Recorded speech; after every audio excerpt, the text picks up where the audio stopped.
Thank you, Deborah. Wow. I really, really appreciate that enormously.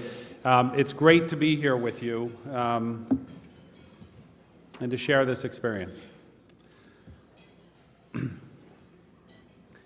51 weeks ago, Deborah, we had dinner in Chicago. You described to me a dream that the MacArthur Foundation had that involved a new award, a lot of money, a major marketing campaign, and as I recall, a big celebration. Your dream and the MacArthur Foundation's dream took us down the CDFI version of a yellow brick road with many important moments and a series of exciting results. But one fleeting, forgettable incident along the way taught me something important and inspired this speech today. So over the next 30 or 40 minutes, I'm just warning you, I will explain what happened and what it meant to me. But let me first welcome everyone to Opportunity Finance Network's conference, Opportunity Next. See it, learn it, do it. This conference marks the official start of what we're calling the next phase of Opportunity Finance. Since 2004, we have grown, we have changed, and sadly, we have experienced some deaths, both organizational and personal. As we take stock of what happened and what we have done, we will take our first step together into the phase where grow, change, or die recedes. And in its place, and in this room today, is a new approach to opportunity finance. Let me also welcome you to Miami, since Miami is a next sort of place. We journey in our work to many important and interesting places. This September, the Opportunity Finance Network Board met on the Pine Ridge Indian Reservation in South Dakota as guests of Elsie Meeks, OISTA, and the Lakota Fund. It was a wonderful experience. We spent 3 days there, and it was a truly wonderful experience. And we visited with people who shared their dreams with us and taught us about the challenges that Native CDFIs face. And at Pine Ridge, I learned that there's a Native tradition to begin public statements by describing your lineage. Now, some of you heard something about my heritage a couple of years ago in Los Angeles and how it has shaped me and how it shaped my work. Today, I want to do something else. I want to introduce you to my parents who are here with us today, down front.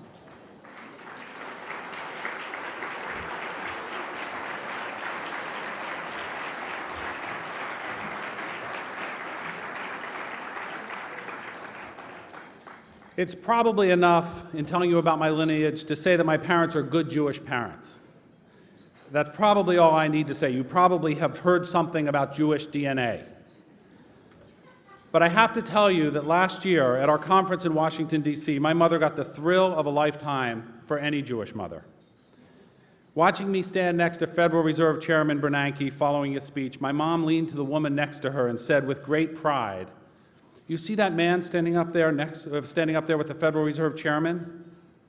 You mean Mark Pinsky?" the woman asked. "Yes," my mother beamed. "His sister is a doctor."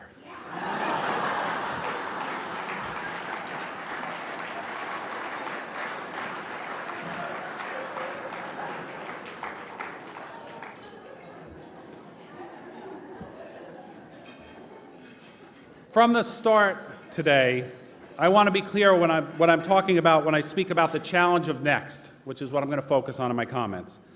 I'm talking about how we can and must move our nation and our world to a more just place.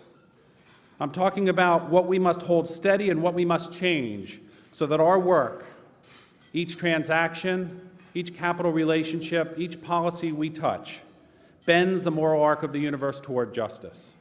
That, and nothing less than that, is what we are working for.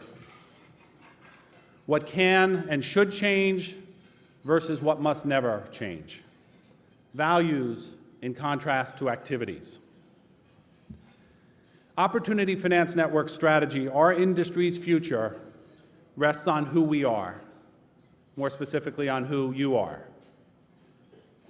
Last week, I read in the New York Times a quote from a student who was leading a green automobile design competition because he was tired of waiting for more green automobiles, and you may have seen the article too. The student said, and this stuck with me, We are the people we have been waiting for. Many of us use the phrase CDFI DNA to describe an intangible, unique quality that sets us apart. Particularly now as we juggle changes in how we work, in the economy, in policy, and in our partners, I feel the need to do more than just describe us. I want to get at what's inside CDFI DNA. If we are the people we have been waiting for, I want to know how CDFI DNA defines who we are. When we are clear about what we stand for, what we stand against, and what values define our decisions, our opportunities grow. That is the gist of OFN's core purpose, core values, and vision. And when our choices and our tactics express who we are, our decisions leverage our power to produce change. That is the meaning of the 6 ambitious goals that we set and committed ourselves to in our Grow, Change, or Die strategy, and that we work toward every day. Our lead strategic goal is not just to create a high-volume financing system that results in more money on the street. It is to help create a high-volume financing system that benefits millions of low-income and low-wealth people. What does that say about who we are? Our vision is a world where all people have the resources and the opportunity to act in the best interest of their communities, themselves, and future generations. Our strategy rests on aligning capital with social, economic, and political justice, our core purpose, the reason we exist. It's framed by our core values of excellence and justice. Excellence because the people we serve have a right to respect the same quality of service as all other people. Justice because it is fundamental to the health of our communities, our society, our policies, our economy, and our nation. Justice is our unifying force. The prophet Isaiah did not accept the conventional thinking of his time that without God there is no justice. Isaiah believed there was more, that without justice there can be no God. And Dr. Martin Luther King Jr. refused more than 40 years ago to believe that the vaults of justice are bankrupt in the United States. Justice is our unifying force. Capitalism without justice is just not sustainable. This year, we saw the corrosive effect of capitalism without justice in the economic mess that grew out of greed and irresponsibility in the mortgage business. If there's a single lesson we can take away from the quagmire, it should be this. The current global economic mess is not the result of bad borrowers. It is the result of bad lenders. And a tsunami of bad judgments up and down the financial and policy food chain that supported bad lending.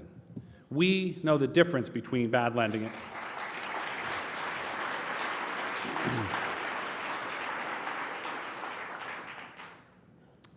we know the difference between bad lending and good lending. That is why we can and must play a leadership role in imbuing justice as we know it in our work into the economic and political system that we work in. We are the people we have been waiting for. As it happens, the next era of opportunity finance will be part of the next era of finance in general. Global and domestic credit systems, economies, and policies are navigating uncharted waters right now, and many rules are changing or will change. Opportunity finance next is emerging just as the fundamentals of our financial systems are in flux, as they have not been for many decades. We are seeing a back-to-basics reconfiguration of capital market behavior, credit distribution systems, credit risk perceptions and realities, rating systems, government policies, and other elements of the world in which we function every day. We are living and we are working in a transformational time.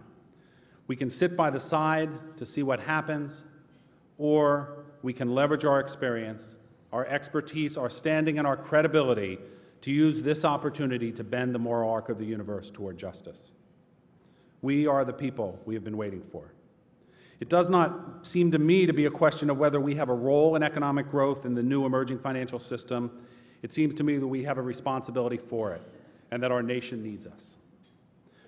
We have a role to play far beyond financing. Let us never, ever forget that financing is our means and not our end, and justice is our unifying force. Now, you would think that I asked Deborah to introduce me because she and I spent so much time together this year with Mike Reiser of Wachovia, envisioning how we could help move the industry forward through the Wachovia Next Awards for Opportunity Finance. It was an important consideration, but it's not really why I asked her. And you probably think that I had the good sense to ask her to speak because she led the way in the MacArthur Foundation's $25 million program-related investment in OFN for the Wachovia Next Awards, but I cannot honestly stand before you and say that that was why I did it. It should be why I did it, but it wasn't. I asked Deborah to introduce this speech because of a passing comment she made to me in Charlotte, North Carolina in late June. And please bear with me, Deborah, as I try to explain what happened. I promise it ends well. Deborah was responding to my description of a dream I had in May while flying to Kansas City. I had imagined a different opportunity finance, as if our CDFI DNA had come unscrambled, and I said, half-jokingly, that I might make a case in this speech today that we could better serve our customers that way. And the smile faded from Deborah's face. "You can't say that," she said. By the time we reached the 5th floor, Deborah had moved on, but I had not. I was wondering if Deborah was right. But there's something in CDFI DNA that responds to most challenges with a version of why not. In fact, we've made our careers in our industry by questioning warnings like that. 30 and 40 years ago, some of you know, everyone told us that we could not lend to poor people and get paid back. They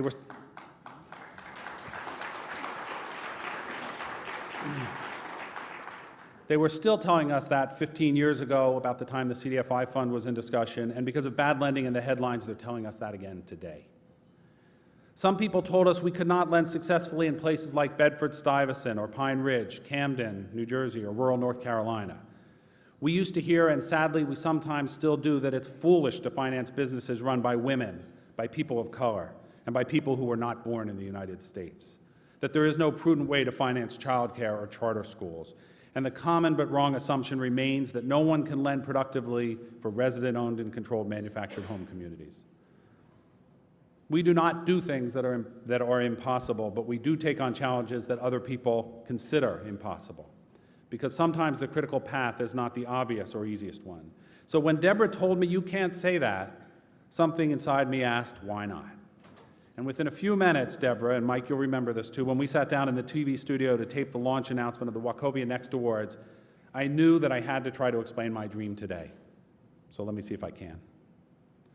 It was one day after the OFN board had met in May. I buckled myself into a commuter jet from Philadelphia to Kansas City in a bulkhead aisle seat, and I relaxed because I was exhausted.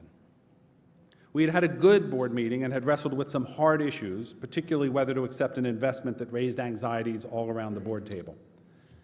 We were nearing the midpoint of our strategic plan, and so we had reviewed plans for the 3 major products of OFN strategy that would define the plan's success or its failure. The 2-year policy campaign we have launched is the Next American Opportunity: Good Policies for a Great America. We want to define a policy agenda around CDFIs that will shape the next decade of policy work. The mortgage platform we built to support CDFIs providing anti-predatory mortgage products. We want to provide responsible mortgage options for our communities and our customers. And of course, the Wachovia Next Awards for Opportunity Finance, which are designed to boost 10 exceptional CDFIs toward their potential over the next 5 years, and to lift the entire industry by making it more visible, more credible, and more sustainable. As soon as the captain announced that it was okay to use electronic devices, I turned on my iPod. I generally get a lot of work done on planes, and I have to, but that day I just planned to relax. I chose my favorite playlist. I'm probably the only one who has this playlist. It's a set of Justice songs. The playlist includes some classic Phil Oakes, some chilling covers of civil rights songs by Mavis Staples, and some modern protest songs such as the Dixie Chicks singing Not Ready to Make Nice, and Pink with the Indigo Girls singing Dear Mr. President. It also includes a few truly unlikely songs. And my favorite unlikely Justice song is Sam Moore singing a spirited gospel cover of We Shall Be Free, which Garth Brooks, the self-described cowboy rocker, wrote after watching parts of Los Angeles burn following the Rodney King verdicts many years ago. And if you don't know who Sam Moore is, he was the Sam of Sam and Dave who sang the original Soul Man. Music just doesn't get much more unlikely than that. And that morning, as we crossed the Allegheny Mountains in central Pennsylvania, and as I closed my eyes, I remembered, who knows why, a conversation I had years ago with a banker whose husband was starting a business. Over dinner, she said, he told her, apparently for the umpteenth time, that he needed more capital. You don't need more capital, she lectured him. You need more customers. And I heard the opening verse of the song. When the last child cries for a crust of bread, when the last man dies for the words that he said, when there's shelter over the poorest head, we shall be free. Yes, I was thinking, CDFI struggle with that often conflicting demand of capital and customers. And that morning, with the three rivers of Pittsburgh out the window and the conscious thought sliding softly away, the conflict set off a phantasmagoric Niagara of thoughts that ran through my mind. I thought about Amartya Sen's prize-winning work and Prahalad's fortune at the bottom of the pyramid. I recalled the discussions we have all been having about the rising economic power of emerging domestic markets, or opportunity markets as I call them. I thought about the seminal paper that Bob Weisbord wrote for OFN and for CFED last year, explaining that CDFI's ability to add value to market growth created promising potential for economic and policy strategies that rise above conventional partisanship and ideology. And my mind wandered through the unexpected but productive development of Opportunity Finance Network's relationship with the U.S. Chamber of Commerce as it builds a community investing strategy. And I thought last about the growing bipartisan support in Congress from the middle 70% of the political spectrum for Opportunity Finance. And I struggled to follow that sequence when the second verse filtered through my mind. When the last thing we notice is the color of skin, when the first thing we look for is the beauty within, when the skies and the oceans are clean again, we shall be free. And what happened next might have been a dream or an hallucination. It was possibly a nightmare. Some of you know the saying that an optimist believes that these are the best of times, that things could not possibly get any better, and that a pessimist is sure of it.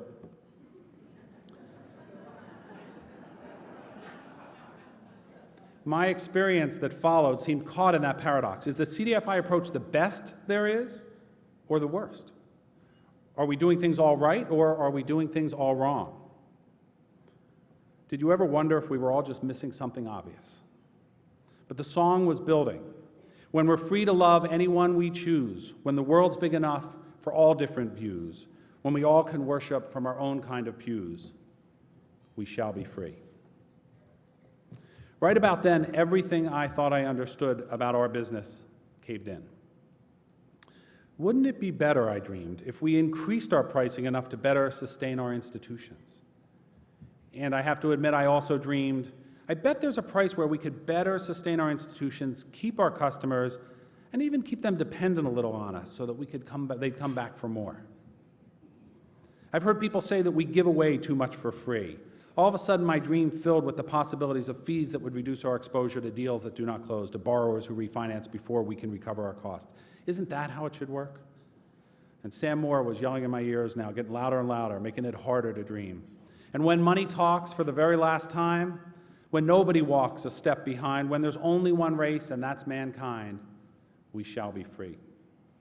I dreamed of a new approach to policy where we take a page from the playbook that everyone but us seems to use. First, ask for a lot more money. Asking for too little money is self-marginalizing. Second, make sure policymakers know that what we are doing is essential to economic growth, social well-being, and national security. Third, explain that all of our policy solutions are based entirely on what is best for consumers, that we really want nothing for ourselves. You can see why this is so confusing, can't you? Fourth, I dreamed, remembering what I learned from lobbyists I met almost 30 years ago when I worked on Capitol Hill. Make sure there are always enough customers. If we really want to approach policy in a more conventional and proven way, why would we want to pursue policies that could put us out of business? We don't need more capital, we need more customers. And as a guiding principle, policy, my dream, would help people, but not too much. Robert Moses, the fabled power broker who built most of the highways, bridges, and tunnels around New York City, used to prepare studies that predicted the volume of traffic on his proposed roadways. When he went to the legislature for funding, he understated the volume so that he could go back later for money to build another entirely new highway. So if we want policies to ensure a steady supply of customers, we need to follow the time-tested approach of creating government programs that work, but that don't work too well. This would ensure a steady stream of people and places who need our products and services. Fifth, and this seemed particularly important in my dream, make sure anti-poverty programs are meritocracies. Make sure that money screens out people and places that do not merit support. After all, what does need have to do with poverty?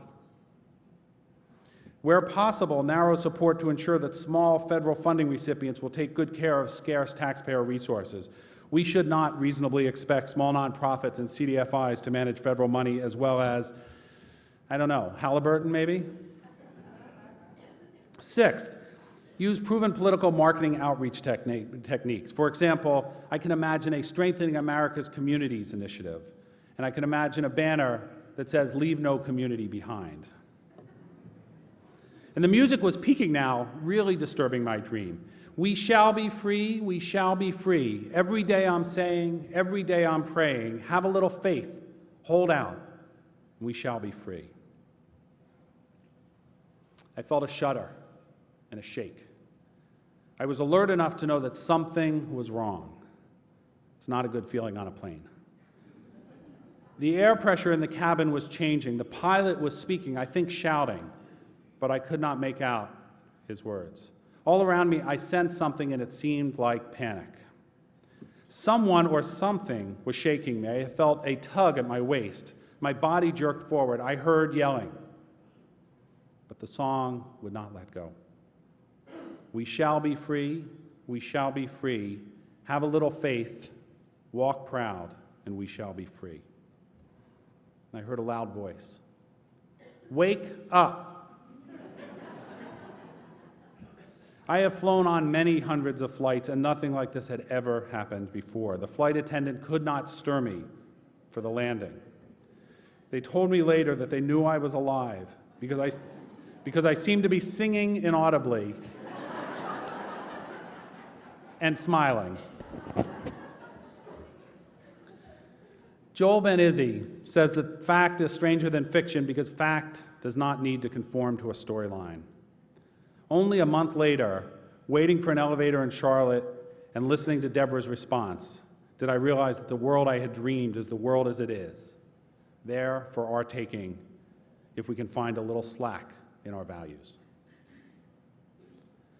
The story of 2007 might be titled Lost Values, and while we might wish it were mere fiction or a bad dream, it is brutally hard fact. The credit mess has uncovered deep flaws in our financial system and corroded our nations and the global economy. With more than $40 billion or perhaps $50 billion in losses so far, we are witnessing the impact of an implosion in credit standards and in some cases ethical and moral values that we all sensed, but that only a few people, a few prophets, I think, really saw coming. In the build-up to the release of his new autobiography, former Federal Reserve Chairman Alan Greenspan said that only one person around the Fed had warned about the mess that we will be cleaning up for many years ahead. The person Greenspan did not identify by name was Ned Gramlich, who passed away earlier this year. I hope you remember Ned's funny, warm introduction of Chairman Bernanke last year, Ned's humor and his humility, his intelligence and his integrity, his wisdom and his vision, his belief in community development and opportunity finance, his leadership and his humility. These are just some of the values that live on at the Fed, at the University of Michigan, where Ned taught for much of his career, at Opportunity Finance Network, and in many of our lives, because Ned was here. I met Ned when I had the honor of serving on the Fed's Consumer Advisory Council. My first substantive conversation with Ned was not about interest rates or price stability or cost-benefit analyses, things that he was a renowned expert in. It was about parenting, which he also was an expert in. His advice then continues to benefit me and my kids now. For many years while Ned was at the Fed, he chaired NeighborWorks America. Once, as NeighborWorks chairman, Ned made a round of visits to NeighborWorks affiliates. When Ned walked into NeighborWorks in Rochester, where he grew up, one of the smiles from staff and volunteers that greeted him was the face of his father, who had been a NeighborWorks volunteer for a long time. That apple didn't fall far from the tree. Ned taught economics and policy at the University of Michigan for many, many years. He was one of the nation's leading authorities on Social Security reform. He chaired the commission that kept the airlines industry viable following 9/11. And most immediately important for all of us, Ned led the effort that kept the Community Reinvestment Act intact a few years ago. Ned's last professional contribution is an important book, Subprime Mortgages, America's Latest Boom and Bust, published this summer, soon before Ned died. It's a passionate analysis of what went wrong and what might prevent it from happening again. For just the last year, Ned served on the Opportunity Finance Network board, where he made an indelible impression on the lives, on the lives of many of us, and on the shape of our mortgage platform, and on the character of our board, and personally on me. His influence will live on through our work. Today, I'm proud to announce that OFN is honoring Ned's work and his legacy in two ways. First, the board of Opportunity Finance Network is awarding OFN's Lifetime Achievement Award posthumously to Ned Gramlich.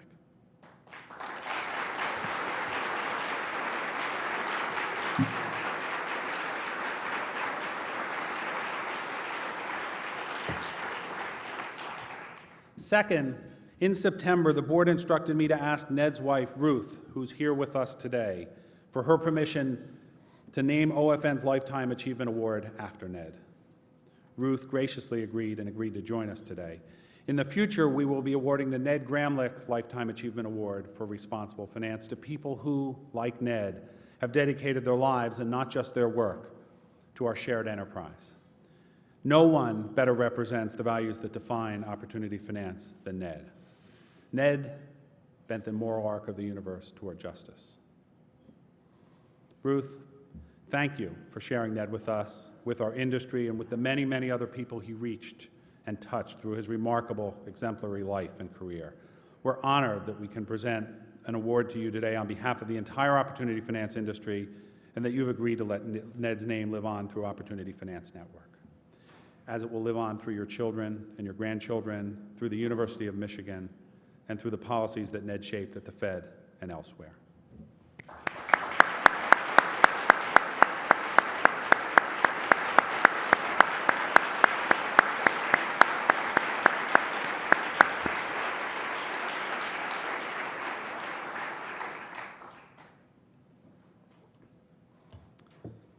When we unveiled our current strategy in 2003, we envisioned a 6-year period that would start out feeling tumultuous, dangerous, chaotic, and uncomfortable, and I think it did. That would over time become creative, innovative, and exciting, and I know it did. And that would, we hoped, conclude feeling satisfying, right, and exhilarating, and I hope it does. We knew that the journey from the security of who we were to the promise of what we could be would be hard, as it has been, and that the results were far from certain. Most important, we knew that the time and the work between the beginning and the end would be risky, confusing, challenging, and satisfying. We now are mid-journey, the creative, innovative, and exciting part. And Joan Didion, the writer, once said that it's easy to see the beginnings of things, but harder to see the ends. I want to suggest to you now that the beginnings and the ends are probably easier to name and navigate compared to the middles, the subtly shifting transformations and the unrecognized transitions. The middle is relentlessly dynamic and slippery. Middles are where people make plans and God laughs. Middles are where we make the hardest decisions, choosing what to hold tight to and what to let go of when we can see neither the beginning nor the end. No plan could have fully prepared the Opportunity Finance industry adequately for the strategic journey we're taking together. What's really important in our work are the results. But what we come together each year to share is the experience of the journey and to learn from each other. And this conference is our time and place to do that. And this conference in particular is a special conference for many reasons. First, there are more than 700 people who've come here today from the US and from several other nations to be part of the launch of Opportunity Next. Second, we want this event to reflect the values we aspire to and live by. We want to mark your participation here in line with our core purpose, in line with our core values, and in line with our mission. For that reason, as you know, we are contributing funds on behalf of each of you to the Washington, D.C. Martin Luther King Jr. Memorial Foundation. We're starting a tradition today for Opportunity Finance Network conferences. and I hope that some other organizations you're involved in will join us in this small contribution to Dr. King's legacy. Third, this event is the product of a collaboration with our sponsors and co-hosts, and so let me briefly thank Bank of America, who's our platinum sponsor, Citi, JP Morgan Chase, KnowledgePlex, and Wachovia, our gold sponsors, and our silver sponsors, Capital One, HSBC, Merrill Lynch, and WAMU.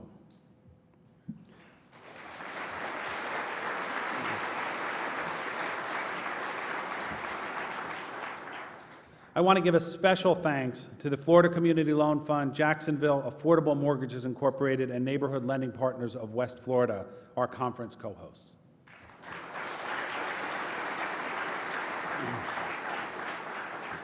Fourth, this is the first conference conceived and composed by Donna Fabiani, our Executive Vice President for Knowledge Sharing. Donna and her team have done an exceptional job. Please help me show our appreciation to Donna and to the entire OFN staff who made this conference so good and who make Opportunity Finance Network successful all year long.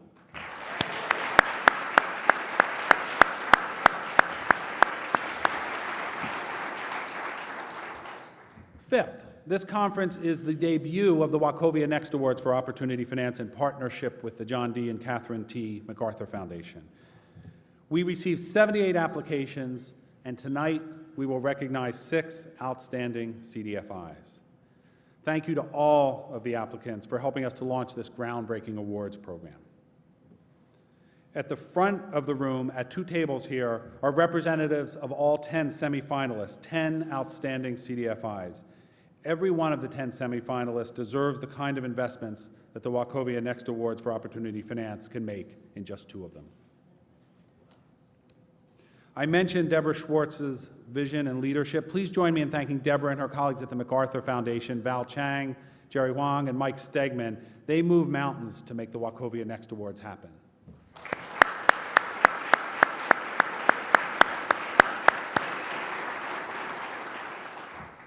I do not know how to thank Andrea Levere. Where are you, Andrea? You're over there. I do not know how, I better look at you if I'm going to thank you. I do not know how to thank Andrea Levere, president of CFED, for her wisdom, her patience, and her friendship over the past year. She and the talented CFED staff, in particular, I know Michael Torrens is here, but I also want to mention Catherine Gwatkin-Goulding and Genevieve Milford, helped us remain focused and always on track this year. Thank you, Andrea.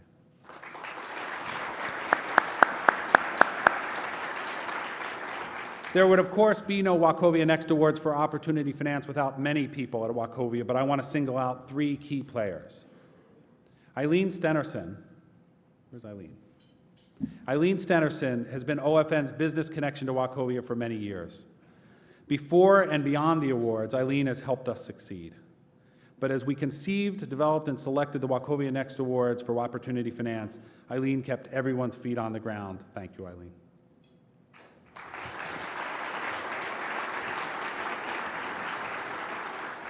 Gigi Dixon, where's Gigi? Is Gigi here?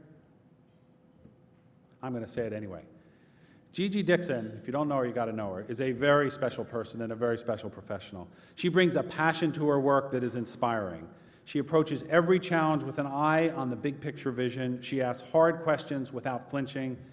She leads by example and collaborates with the best of them. She is a champion at work, at her church, in her family, and for the Wachovia Next Awards for Opportunity Finance.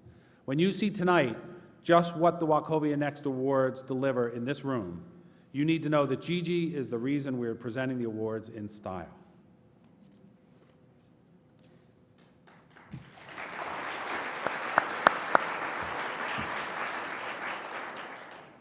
Everyone who's had the good fortune to work with Mike Reiser knows that he is a bold but quiet leader. He makes things possible, he makes the impossible achievable, and he seems to deflect all credit sent his way. Mike is a great person who cares deeply about making Opportunity Finance the transformational force we all believe it can and should be. He took an exceptional leap of faith within Wachovia to make the Wachovia Next Awards for Opportunity Finance great and not just good. Please stand up for us, Mike.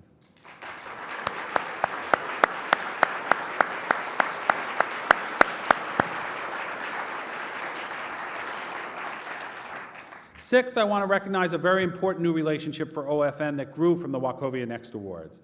The Wachovia Next Awards intend to attract new money and new talent to the opportunity finance industry. We are building a strategic partnership with Net Impact, which some of us are old enough to remember in its former life as Students for a Responsible Business.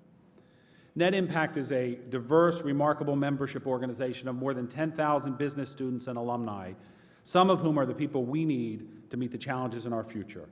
Net Impact's Executive Director, Liz Maw, is here today, and I'd like your help in welcoming her. Where are you, Liz?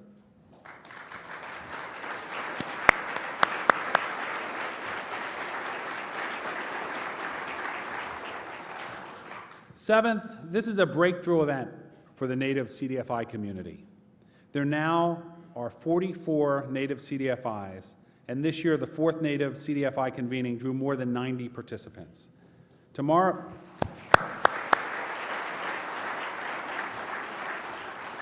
Tomorrow night, OESTA and Opportunity Finance Network will present the second annual Native CDFI Awards, recognizing an exceptional Native CDFI leader and a remarkable Native CDFI.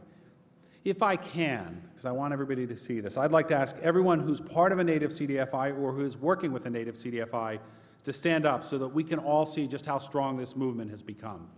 Let's stand up. If you're working with a Native CDFI.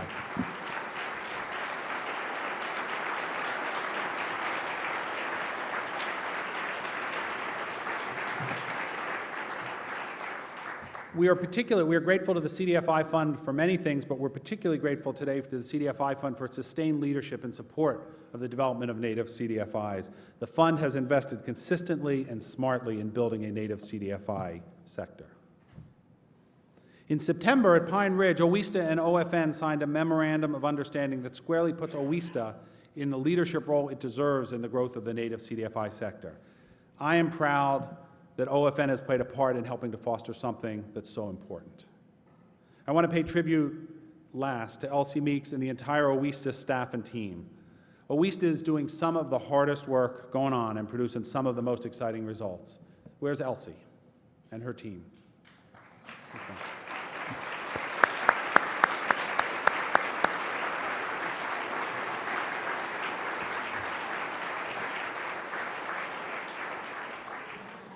One more very important thing. In the past, we ran the Native CDFI training as a separate conference track. This year, we've integrated Native training into our curriculum, which we hope will foster new types of sharing and learning throughout this conference and through the year.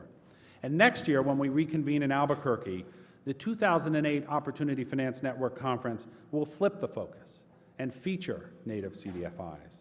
It will be a chance for all of us to experience and understand one of the great stories in the industry over the past 5 or 6 years. When we introduced Grow, Change, or Die in New York City in 2003 and discussed it in Chicago in 2004, I knew that everything in our strategy came from what we saw happening in the field, what some of you were doing already and what some of you were planning. Still, it came as something of a shock, or so I've heard from a few hundred of you. We have spent the last 4 years working through the challenges of Grow, Change, or Die, choosing to do some things and choosing to not do others. And you have done a remarkable job. There are now things happening in the industry that might not have been outside the realm of the imaginable in 2003, but that were certainly outside the scope of acceptable CDFI industry conversation.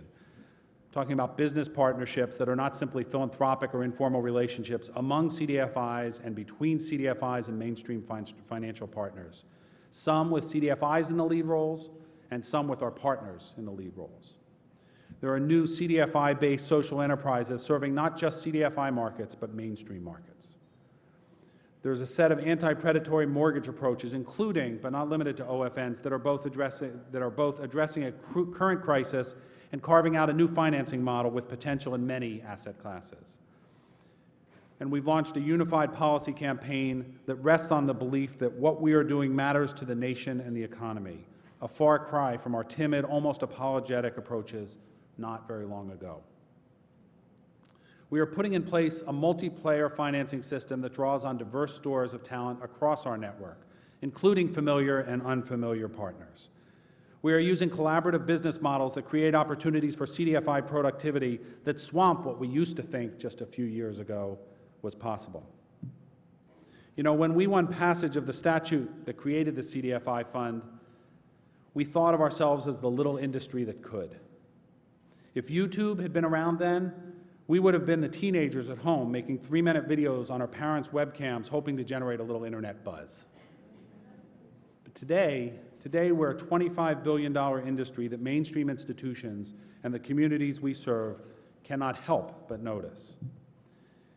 And because of your hard work and your ability to tell your story, the CDFI fund has not only survived against the odds these past 7 years, it has thrived.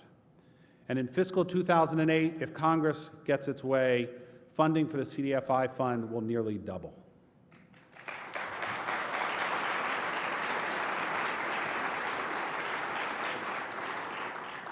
We are no longer YouTube wannabes. Perhaps a better business analogy is the independent film industry. Independent filmmakers have changed the course of the mainstream movie business for the better by creating opportunities for new talent, by reshaping the film distribution system, and by introducing ideas and values that never used to see the light of day. The indie film business took advantage of new technologies that changed the economics of filmmaking and opened rich distribution veins starving for product. So what do you say, indie finance? I think it's what's next. One of the things that Grow, Change, or Die stirred up was and is anxiety about whether the changes OFN was proposing, things like scale, just to pick one, would result in changes to our core. It is time to put those anxieties behind us and focus on the challenge ahead, the challenge of next, which has 3 components that I can see. The first is accepting that the opportunity finance industry has the potential and power to transform the economy, the policies, and the society in which we work. For years now, we have been wary of our capacity to grow and our ability to produce. We have questioned our ability to shape policy. Our DNA seems to reject anything that might seem anywhere close to irrationally exuberant, to borrow a phrase. But our 30-year history suggests that we are resilient, creative, and innovative. If you look at our production in 5-year cycles, each 5-year span exceeds projections by leaps and bounds. This self-doubt simply has to go. How many years do we have to overachieve in financing, in policy, and in civic leadership roles before we take ourselves seriously? How long do you think we can keep a $25 billion industry hidden in plain sight? Martin Trimble, my predecessor in this job, used to talk about the need for institutional ego, the conviction that other people should think your work is as important as you believe it to be. That's a very hard thing for people in this industry, it seems. We need to understand that institutional ego does not presume individual ego. It is not only okay to promote the work your organization does, it is essential that you do. Individual ego may not be in our DNA, but institutional ego is.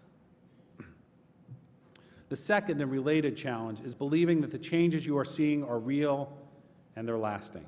It's tempting and it's easy to lean on the past when the present seems uncertain and the future is unknown. William Faulkner wrote, this is one of my favorite quotes, William Faulkner wrote that memory believes before knowing remembers. Memory believes before knowing remembers. Strategy is fundamentally an exercise in deciding when to hold on and when to let go, and that usually involves overcoming the impulse to embrace what is familiar and convenient rather than what we see and know. The opportunity finance industry today is rapidly transforming into a network of financing systems that work across boundaries that used to keep us isolated from one another. OFN Next is a small part of the emerging opportunity finance system that you can see all around this room and throughout this conference. The third challenge is the biggest challenge of Next. It's what I just talked about, holding true to our core values and core purpose while figuring out what can and should change. OFN's strategy is built on an approach that Jim Collins and Jerry Porras developed and wrote about in a book called Built to Last. They concluded that enduring, successful companies have a corporate vision that comprise these elements, a core that is so fundamental that it should not change, and a set of changes that will advance the company's strategic arc. Collins developed the idea further in his exceptional book, Good to Great. I am confident and certain that we have not yet changed some of the things that we need to change.